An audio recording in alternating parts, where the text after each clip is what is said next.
So I thought about which section I wanted to read from, and I decided that since this book is part mystery, it's got a little bit of psychological thriller in it, I don't want to ruin it for anybody who hasn't read it yet. So I'm going to start from the beginning. I'm not going to read the whole book to you. Some faces just fell there. Yeah. No. I'm just going to read. Well, one of my family members did say he's waiting for it to come out in audio, so he can stay. I won't name names, but he can stay, and I'll read the whole thing. No, I'm just going to read the first section of it so you can get a feel for what the book is like, and then I'll open it up for the questions that you want to ask. So I'll skip over the prologue and get right to chapter 1. The chapter starts with a chapter header that says, "Attention, there has been a school shooting on school grounds. The building is currently under full lockdown. Please check here for updates." And this comes from the Quiet High website. Quiet High is where the book is set.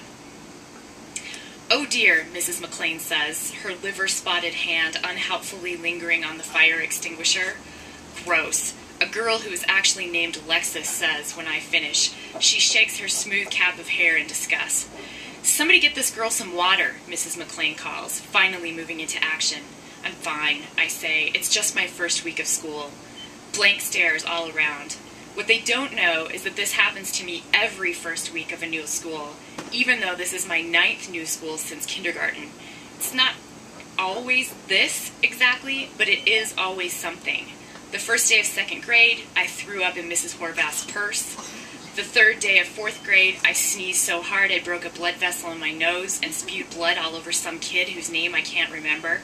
In 7th grade, I leaned against the fire alarm and set off the overhead sprinklers. 10th grade, I hit an icy patch with my car and drove over the assistant principal's left big toe and lost my learner's permit. This time around, it was the choking. I was just sitting there, chewing gum, trying to make it through a coma-inducing demonstration on balancing chemical equations, when I felt the fruity chunk slip down my throat. Suddenly there was no air at all. After a brief moment of panic, I stood up and staggered around, not knowing for sure what to do. My feet got caught in the strap of my book bag, and I staggered, zombie-like, from left to right, spilling the bag's contents. Finally, the guy in front of me jumped up and moved toward me. 1, 2, 3, then 4 painful Heimlich maneuvers later, under the watchful stare of 22 pairs of eyes, including Mrs. McLean's roomy gaze, I spat out the gum and took a giant breath. Shortly after, I threw up on my savior's shoes. "Hello, Quiet High, I've arrived." "Get her some water," Mrs. McLean yells again. My rescuer appears in front of me.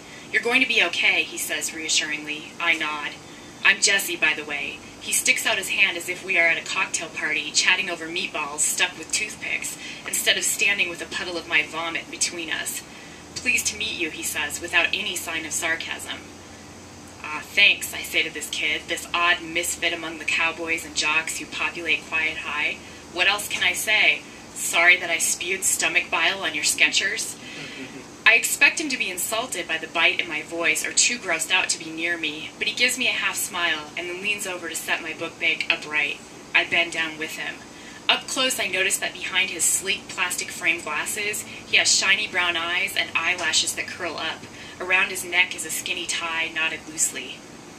Mrs. McLean herself finally hands me a cup of lukewarm water.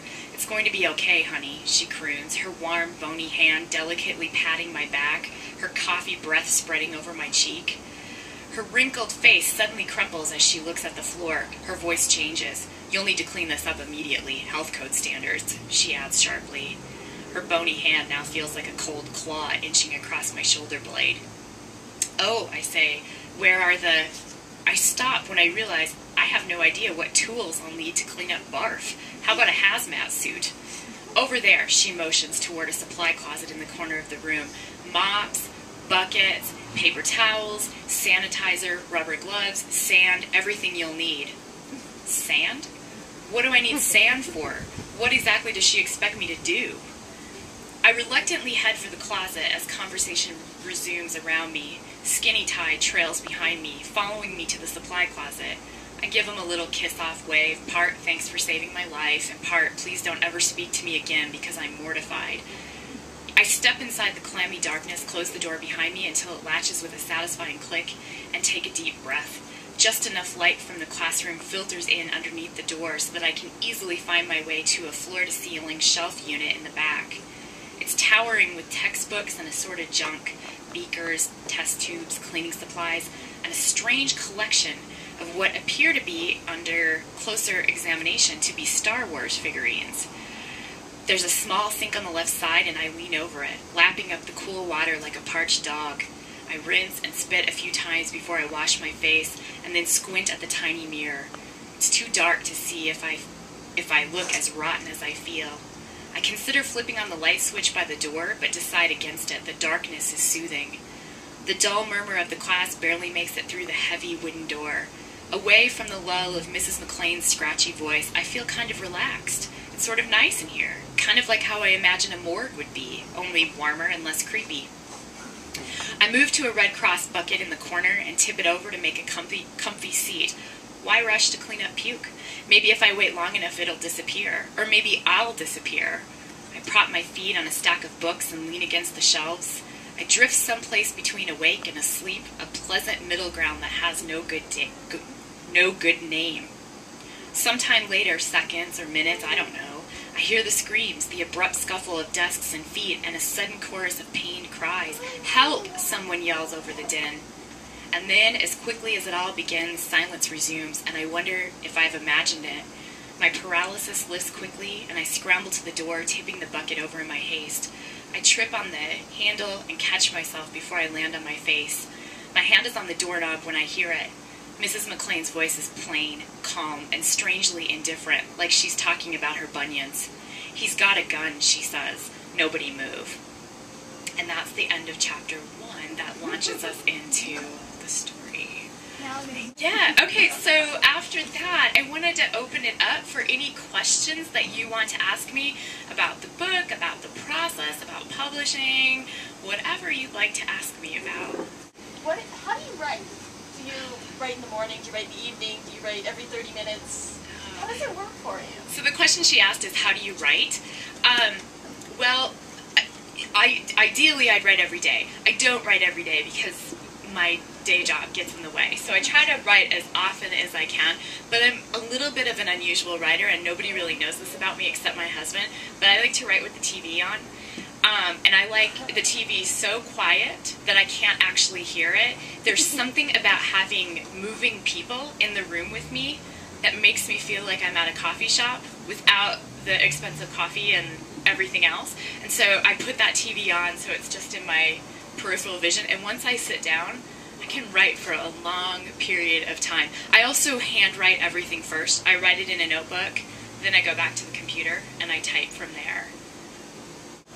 You say that you remember high school vividly. I do. Would people that went to high school with you, teachers, are they going to see parts of themselves in this book? His question was, I remember high school vividly. It's true, I remember high school vividly. Will people see parts of me in the book? Probably not, because Daphne, the main character, this is like a big family secret, but Daphne, the main character, is based on my husband, Robert. So whenever anybody doesn't like the character Daphne, I think it's hilarious, because it's not me.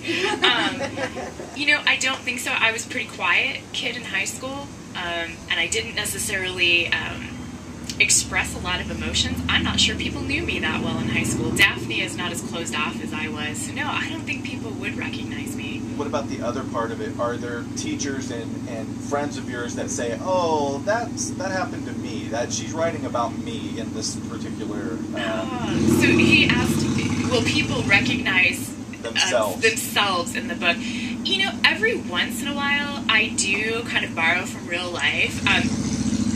Poor Robert, my husband, is a source of information. I was just telling the family the story of when I'm writing, I will not hesitate to take a notebook and watch him eat and take notes. I'm like, this can go in the book.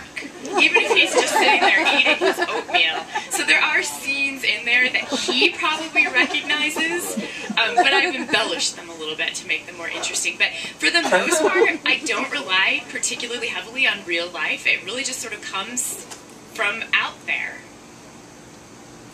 Thank you. a lot of teen fiction? Kathy's question is, do I read a lot of teen fiction? Yes. I didn't before I certainly did as a teenager. Although when I was a teenager, there weren't that many YA books. There was the Sweet Valley High books, right, and Judy Blume books, and I was a big fan of Beverly Cleary. But there wasn't the kind of wide variety of YA fiction that there is now. So once I decided I wanted to write YA fiction, like any good researcher, I thought I should probably read some of these. So once I started doing that, I found out just what great literature is out there in the genre of young adult. There's really interesting things going on in that particular genre. So yes, now I read a lot of it, and I try to keep up on who the major authors are and what's coming out and what people's responses are to it. Mark. Were there aspects of the story that your agent wanted changed that you were reluctant to edit? Yes. Mark's question is, were there aspects of the story that my agent wanted to change? Yes, and in most cases I did change it. I know there was one thing in particular. In the original version, Daphne had a job, and she spent quite a lot of time at her after-school job. And my agent told me that that was unrealistic, which I think probably says something about her background compared to mine, because, to me, it's just sort of common for people to have jobs in high school, but she felt like that was a particular plot line that didn't ring true. And so I just ended up taking that part of the book out.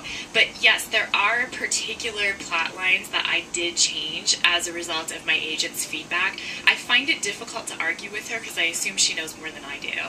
So I'll argue for a little while, and then I think, she probably does know what she's talking about. So I credit her for helping me craft the whole thing. What if we fall madly in love with this book and we want more? Will there be a sequel? Will there be a sequel, she said. Well, I originally envisioned it as a trilogy, and as I was writing it, I knew that there was a bigger story that I wanted to tell that I couldn't tell in one book.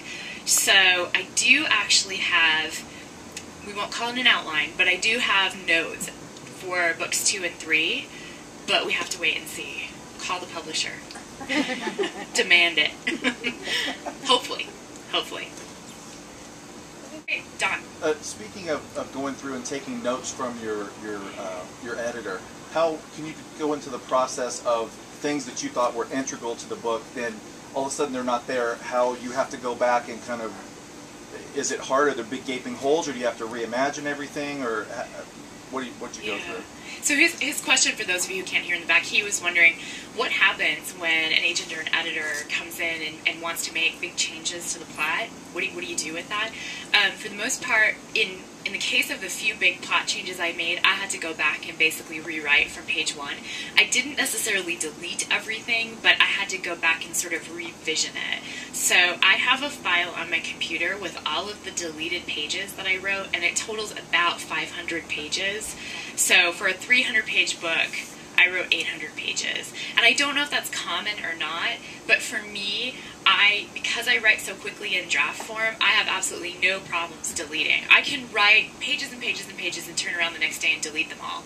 And I'm not particularly attached to anything I write. So in that case, I will happily start from page 1 and go back and revise. Other questions? Your day job's like standing in your way, so if you become rich and famous, are you totally going to just solely write? Okay, well, my department chair is sitting behind you, and I she's know. looking. Yeah. Okay. Here's the answer. Westminster's a great place to work. It's a great place to be, and I can't see myself ever not being a teacher. So as much as I see myself as a writer, I see myself as a teacher and a writer, and I'd like to try to balance those 50-50. But I don't know, if I get rich and famous, I don't know. All bets are off, Helen. Yeah. My friend Rue has suggested that I just simply buy a building and name it after myself. So, yeah, we'll consider that. Thank you again so much for coming, and thank you for your great questions. I look forward to talking to all of you.